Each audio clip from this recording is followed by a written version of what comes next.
वज़ीर ख़ज़ाना मोहम्मद औरंगज़ेब का ब्लूमबर्ग को इंटरव्यू। IMF का वफ़द आइंदा माह पाकिस्तान का दौरा करेगा। बेल आउट पैकेज की तमाम शराइत पूरी करने के लिए पुरुमीद हैं। वज़ीर ख़ज़ाना ने मज़ीद कहा कि इंटरनेशनल रेटिंग एजेंसीज़ ने पाकिस्तान की रेटिंग अपग्रेड की है। पाकिस्तान की रेटिंग में मज़ीद बेहतरी मुतवक्किल है।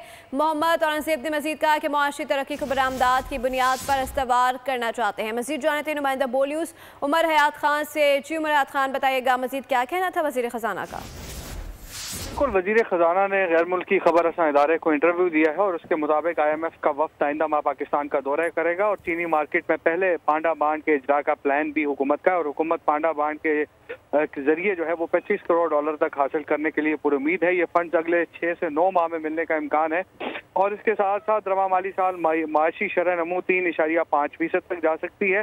IMF बेल आउट पैकेज की तमाम शराइत पूरी करने के लिए पुरुमीद है। इंटरनेशनल रेटिंग एजेंसीज ने पाकिस्तान की रेटिंग अपग्रेड की है और पाकिस्तान की रेटिंग में मजीद बेहतरी मुतवक्किल है। सिंगल B कैटेगरी जो है वो हदफ है और इसके जरिए पाकिस्तान बैनुल-अक़वामी बांड मार्केट से फंड हासिल करेगा। गुज़िश्ता 2 साल के मुकाबले में पाकिस्तानी मईशत में इस्तेहकाम आया है।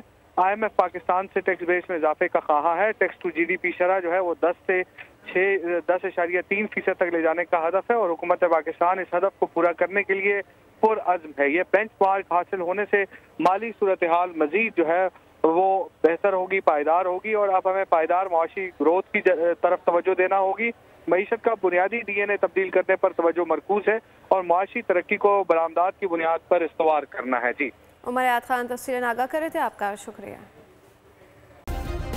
सब्सक्राइब करें और बेल दबाएं ताकि कोई खबर रह न जाए।